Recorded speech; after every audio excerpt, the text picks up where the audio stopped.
এই জেল ফেরত আসামি জেল থেকে মুক্তি পাওয়া মাত্রই বিশাল এক হাইস্টের প্ল্যান করে বসে। তার প্ল্যান হলো লাস ভেগাসের ক্যাসিনোর ভোল্ট পুরোই ফাঁকা করে দেওয়া। তবে এই হাইস্টের প্ল্যান সে এমন ভাবে সাজায় যেটা দেখে স্বয়ং মানি হাইস্টের প্রফেসরও তবদা খেয়ে যেতে বাধ্য।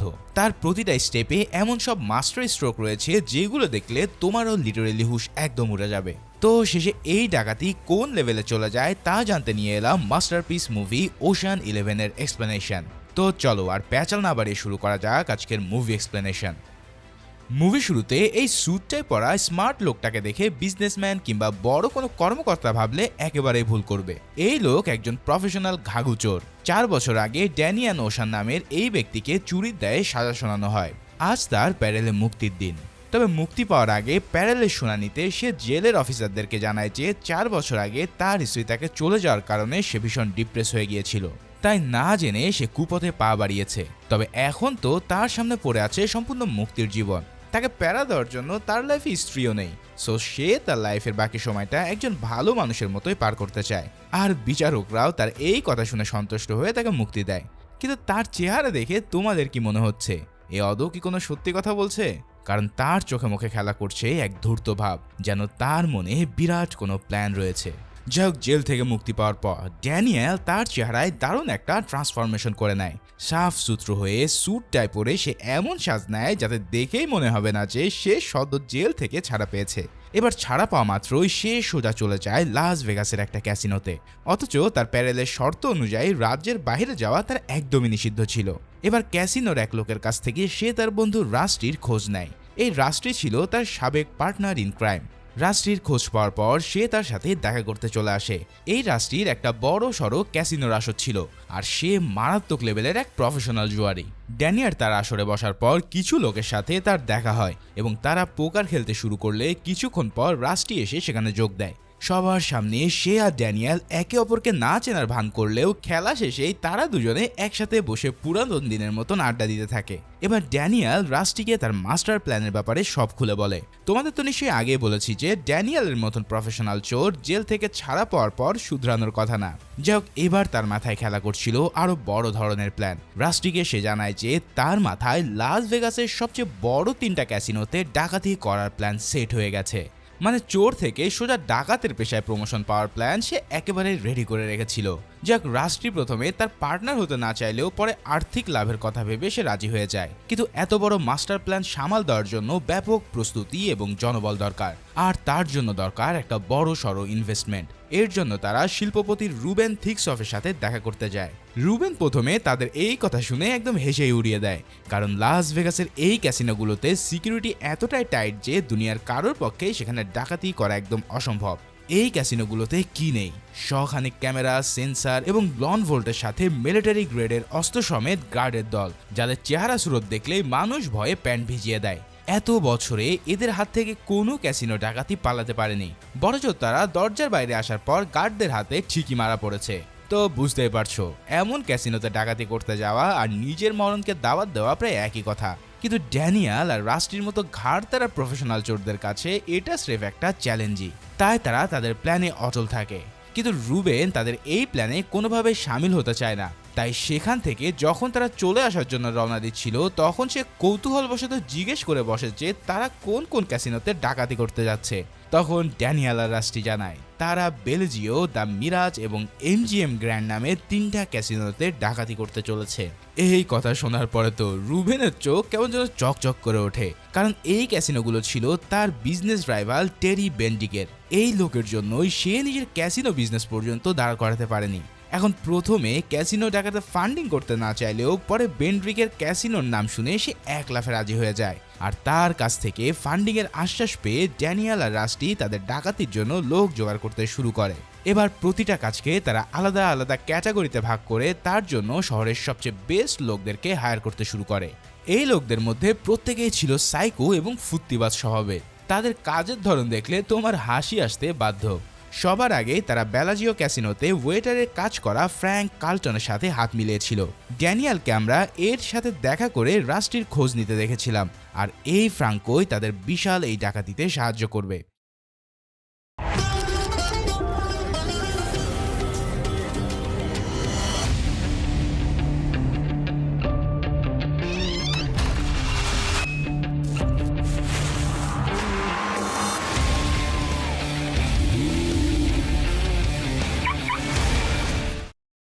এবার ডাকাতি শুরু করার আগে তারা ভার্জিল এবং টার্ট নামে দুজন মেকানিক ভাইকে হায়ার করে।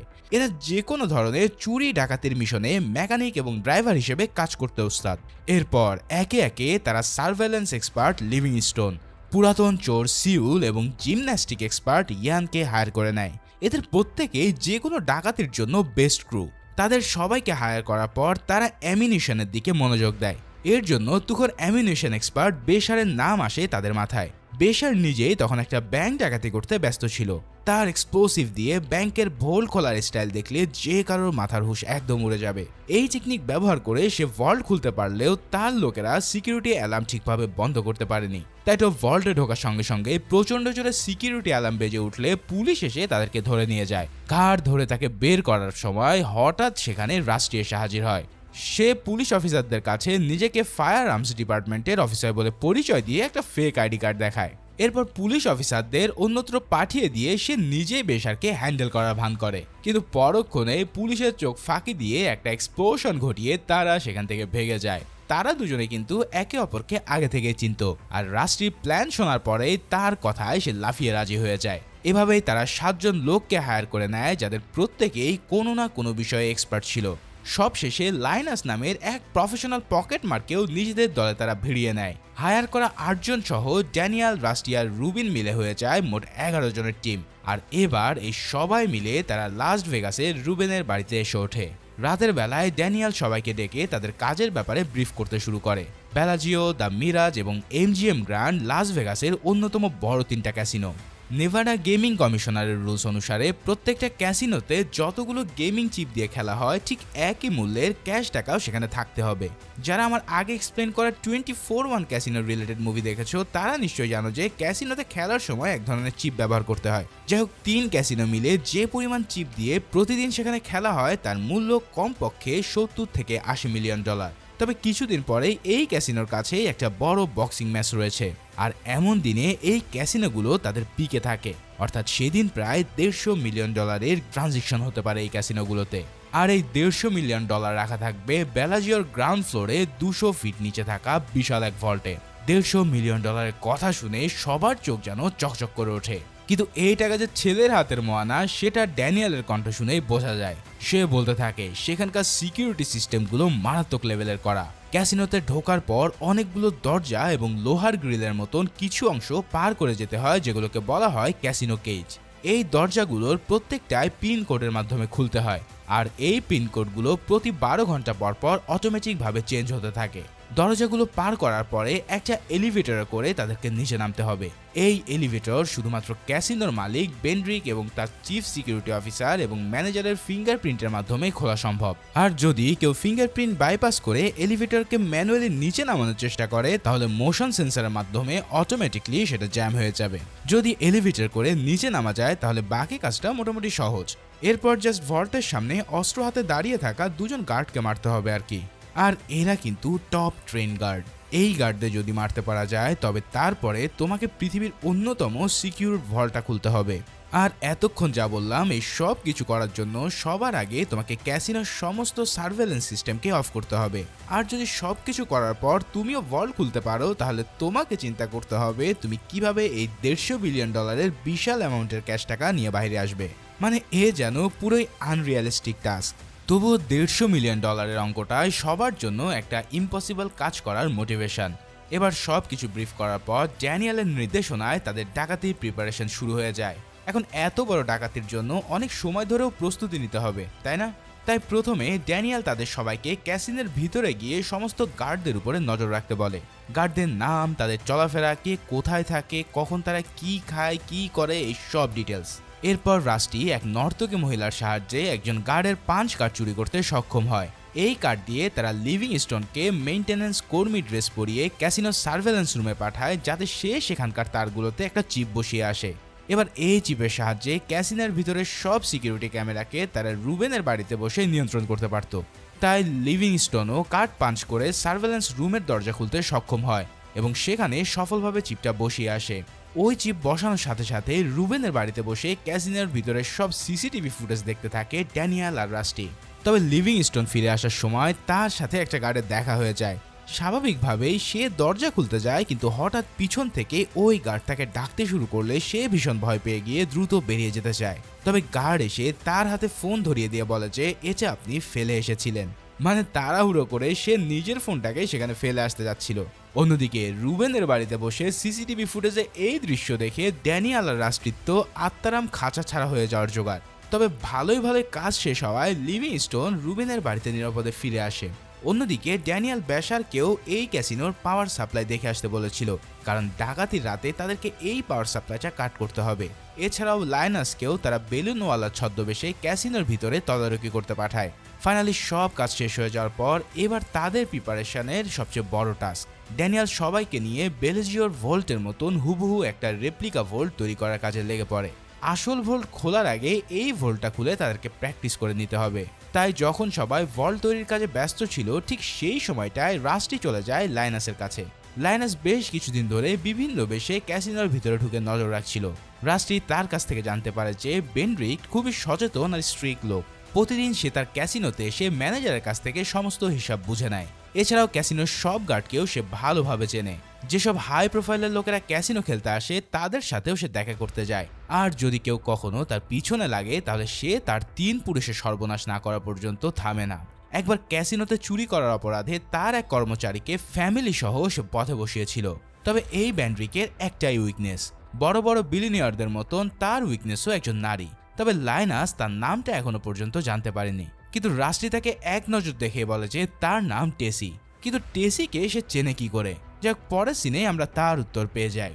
ড্যানিয়ালকে রাস্টি এক পাশে নিয়ে গিয়ে বলে যদি এই প্ল্যানটা ট্রেসের জন্য হয় তাহলে সে আর তার সাথে নেই।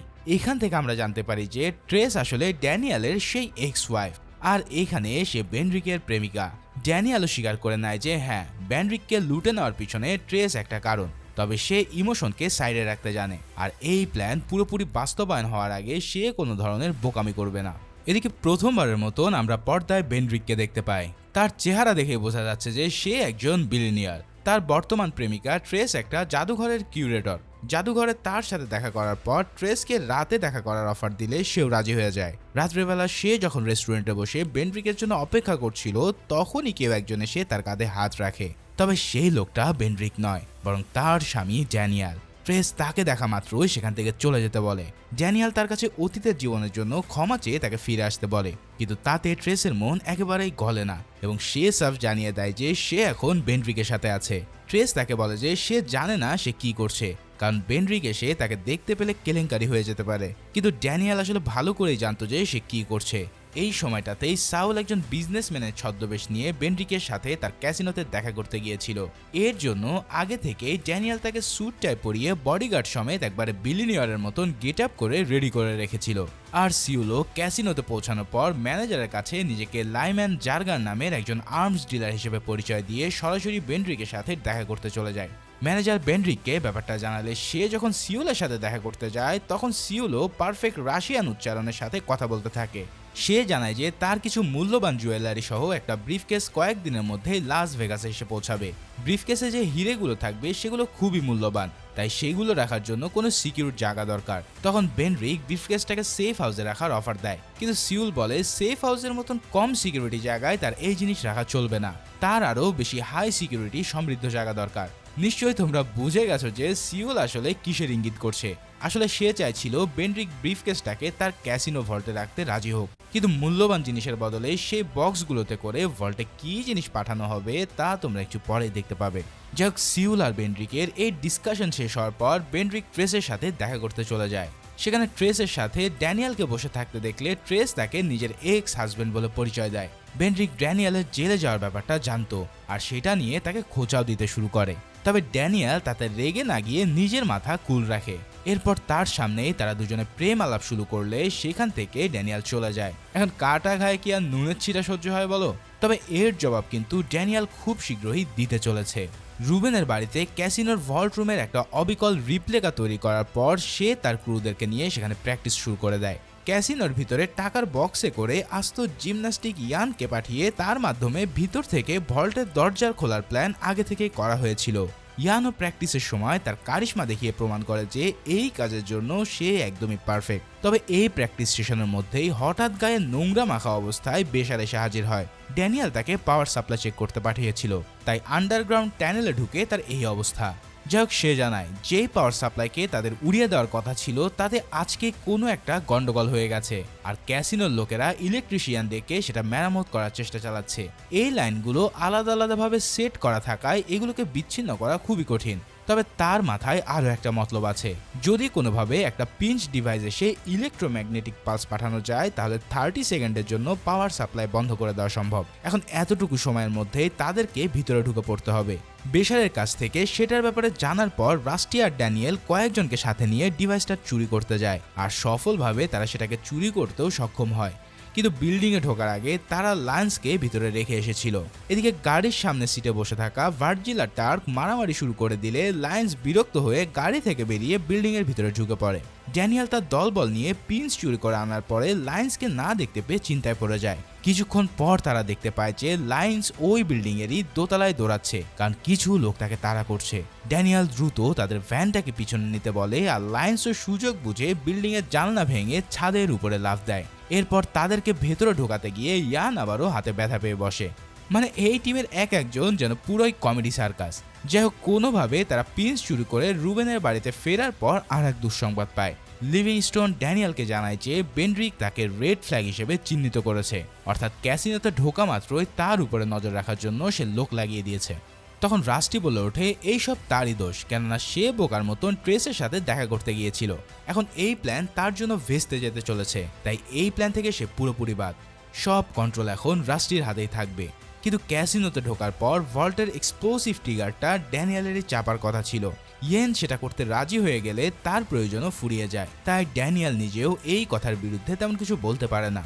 অবশেষে ক্যাসিনোর ডাকাতির এই রাতটা চলেই আসে। সেই রাতে বক্সিং ম্যাচ শুরু হওয়ার আগেই ভার্জিল এবং টার্ক লাইম্যানের বেশ ধরে থাকা সিউলের ব্রিফকেসটা নিয়ে আসে। বেন্ড্রিক এতটাই স্ট্রিক আর কেয়ারফুল ছিল যে সে সিউলকে লিটারেলি হাত করা পরিয়ে তার সাথে ভল্টে নিয়ে যায়। এরপর ভল্টে যাওয়ার পথে দূর থেকে একজন সিউলকে দেখে চিনে ফেলে এবং তার নাম ধরে ডাকতে থাকে, কিন্তু সবাই ভাবে যে এই লোকটা একটা পাগল। আর সিউলের সিকিউরিটি বেসে থাকা দুই টিমমেট তাকে বাইরে নিয়ে যায়। এরপর ভল্টে গিয়ে তার ব্রিফকেসটা স্ক্যান করার পর 4টা সবুজ হিরে ছাড়া আর কিছুই পাওয়া যায় না। এরপর বেন্ড্রিক তাকে বলে, যেহেতু আপনার ব্রিফকেসে ক্ষতিকারক কিছু পাওয়া যায়নি তাই এটা আমি আমার ভল্টে রেখে দিতে রাজি, কিন্তু আপনাকে আমি ভিতরে ঢুকতে দেব না, কারণ আপনাকে আমি একেবারে বিশ্বাস করি না। তার জায়গায় বেন্ড্রিক ব্রিফকেসটা নিজের ম্যানেজারের মাধ্যমে ভিতরে পাঠানোর ব্যবস্থা করে।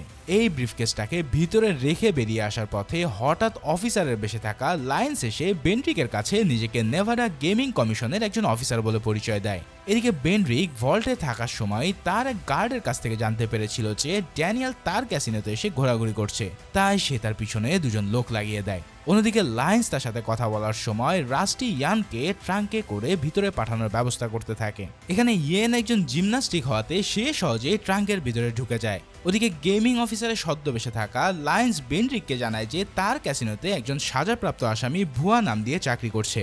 রেমন নামে চাকরি করা এই লোকটার আসল নাম হচ্ছে ফ্র্যাঙ্ক কার্টন। কিন্তু ওয়েট, ফ্র্যাঙ্ক না তাদের দলের লোক? তাহলে তাকে ধরিয়ে দেওয়ার কারণ কি? এটা একটু পরে জানতে পারবে, আর জানার পর তোমার মাথার হুঁশ একদম উড়ে যাবে।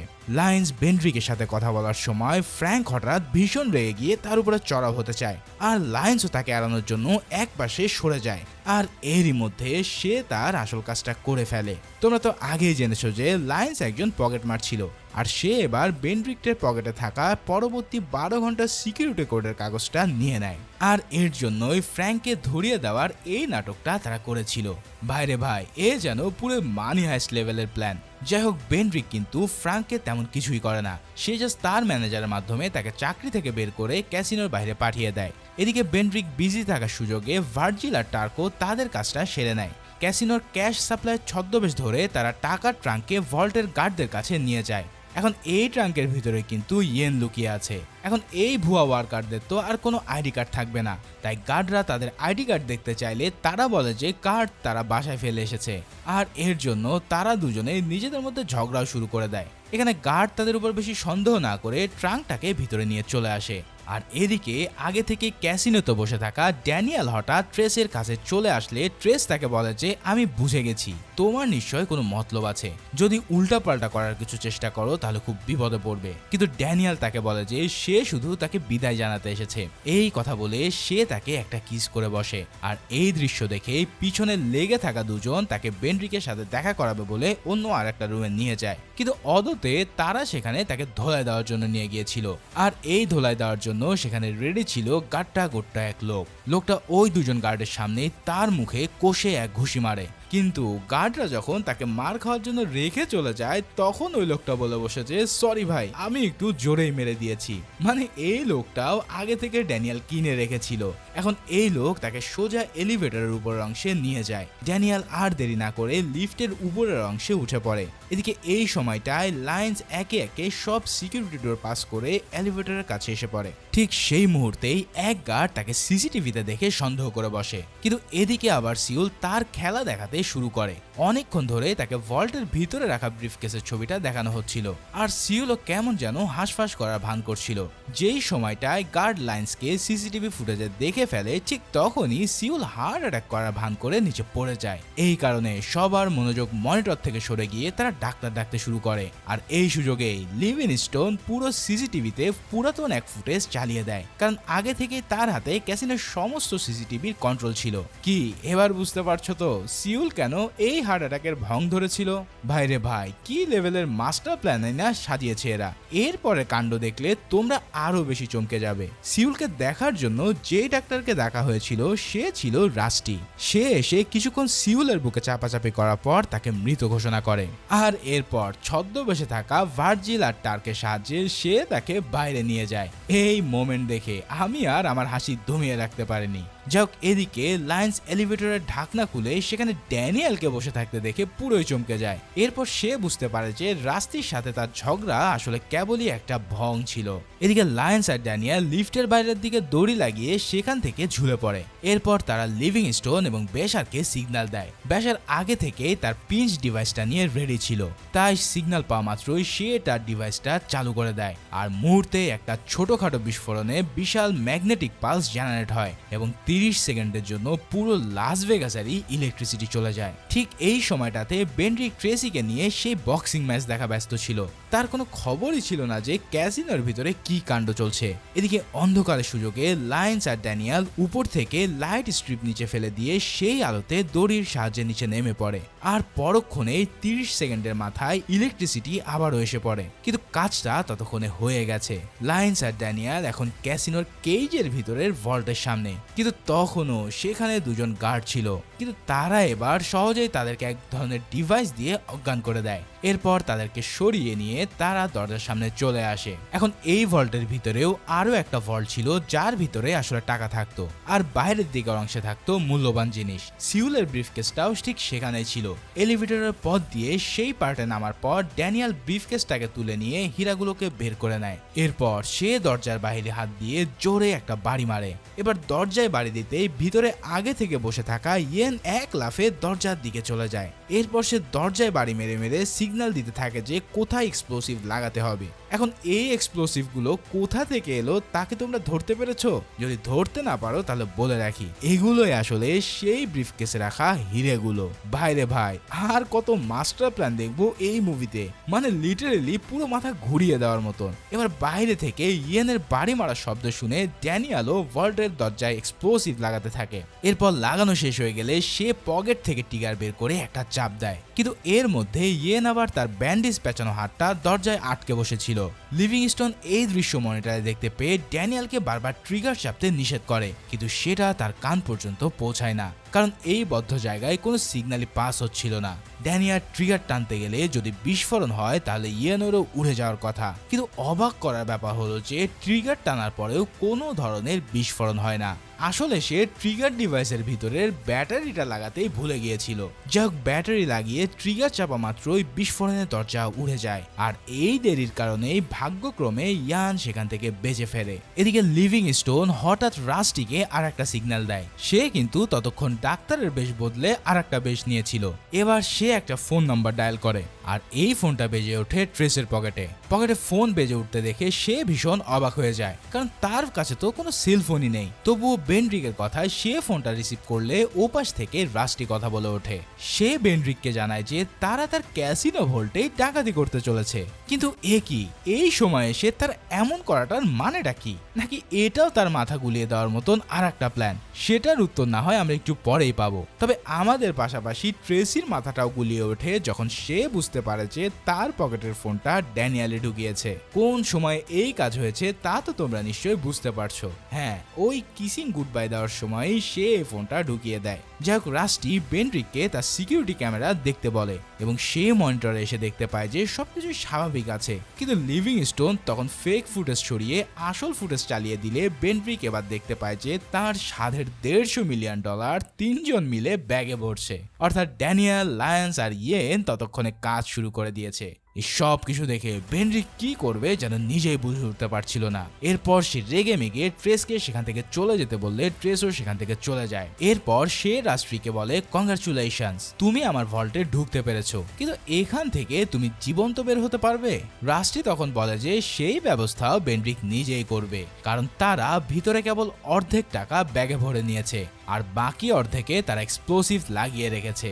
যদি বেন্ড্রিক কোনো ধরনের অ্যাকশন নেয় তাহলে এই সব টাকা তারা স্রেফ উড়িয়ে দিবে, আর যদি চুপচাপ তার কথা মেনে নেওয়া হয় তাহলে অর্ধেক টাকা সে রেখে যাবে। এখন বাকি অর্ধেক ব্যাগে ভরে রাখা টাকা বেন্ড্রিক তার লোকদের মাধ্যমে ক্যাসিনোর বাইরে দাঁড় করিয়ে রাখা একটা ভ্যানে তুলে দেবে। যদি গার্ডরা ভ্যানের ড্রাইভারের দিকে হাতও বাড়ায় তাহলে ভল্ট এবং ভ্যানের সমস্ত টাকাই উড়ে যাবে। অর্থাৎ বেন্ড্রিকের হাতে অপশন আছে শুধুমাত্র অর্ধেক টাকা বাঁচানোর, যার ফলে সে রাস্ট্রিকে তার সত্ত্ব মেনে নেওয়ার কথা বলে ঠিকই, কিন্তু তার কথায় তার ম্যানেজার সিক্রেটলি সোয়াট টিমকে ফোন করে বসে। এদিকে হোটেলের বাইরে থাকা রাস্টির সামনে গিয়ে দাঁড়ায় ট্রেস, আর অন্যদিকে বেন্ড্রিকের গার্ডরা কথা মতো টাকাটা ভ্যানে রেখে আসে। তবে ভ্যান স্টার্ট দেওয়ার পরে তার লোকেরা ভ্যানটাকে ফলো করতে শুরু করে। অন্যদিকে পাওয়ার অফ করে দিয়ে সোয়াট টিমও ভল্টের কাছাকাছি পৌঁছে যায়, কিন্তু তারা ভল্টে ঢোকার আগেই তার ভিতরে বড় সড়ো এক এক্সপ্লোশন হয়। সোয়াট টিমে সেখানে তাদের জানায় যে তারা ভল্টের ভিতরে কোনো টাকাই দেখতে পাচ্ছে না, আর লায়ন্স, ইয়েন এবং ড্যানিয়েলও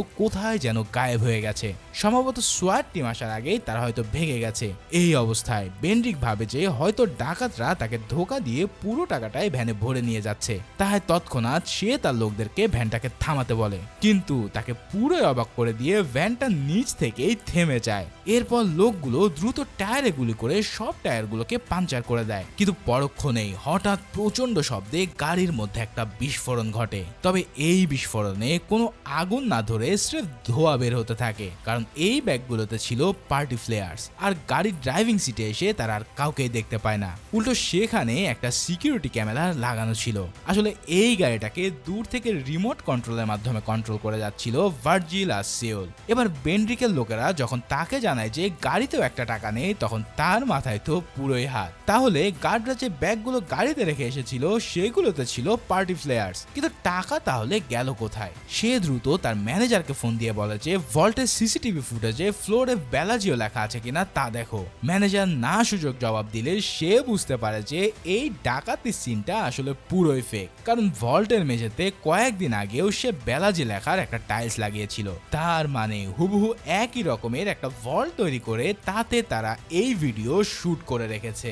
বাইরে ভাই, জাস্ট চিন্তা করো এটা কোন লেভেলের প্ল্যানিং। এই শুটিংটা কোথায় হয়েছে তা তো তোমরা বুঝতেই পারছো। এটা হয়েছিল রুবেনের বাড়িতে, সেই ভল্টের ভিতরে। আসলে ওখানে কোনো প্র্যাকটিস ছিল না, মূলত সেটা ছিল একটা মাস্টার স্ট্রোক। এখানে মজার ব্যাপার হচ্ছে এই ফুটেজ দেখানোর আগেই ড্যানিয়েলরা সব টাকা নিয়ে সরে পড়েছিল, আর কাজ শেষেই তাদেরকে ভল্টের ভিতরে বিজিয়ে রেখে সুযোগ মতে তারা ক্যাসিনো থেকে সরে পড়ে। মানে এ যেন পুরোই মানি হাইস্টকেও টেক্কা দেওয়ার মতো প্ল্যান। এখন এটাও রিভিল হয় যে যেই সোয়াট টিমকে বেন্ড্রিক কল দিয়েছিল সেই কল আসলে গিয়েছিল লিভিংস্টোনের কাছে, আর সোয়াট টিম সেজে রাস্টি তার দলবল নিয়ে ভল্টের ভিতরে এক্সপ্লোশন ঘটিয়েছে। গিয়েছিল আর এরপরে টাকাগুলো নিয়ে তারাই সোয়াটের গাড়িতে করে বেরিয়ে পড়েছে। মানে এই প্ল্যান দেখে স্বয়ং মানি হাইস্টের প্রফেসরও যেন থ বনে যেতে বাধ্য।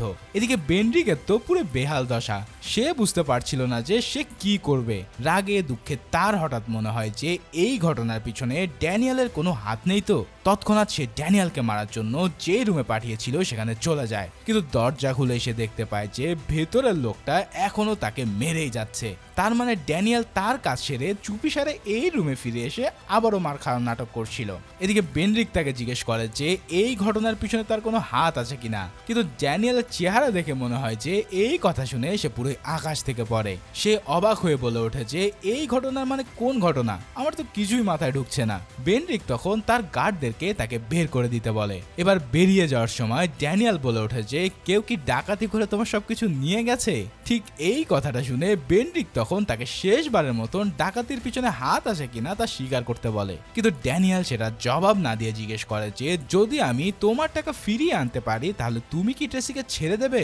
বেন্ড্রিক তখন বলে যে হ্যাঁ অবশ্যই আমি ছেড়ে দেব।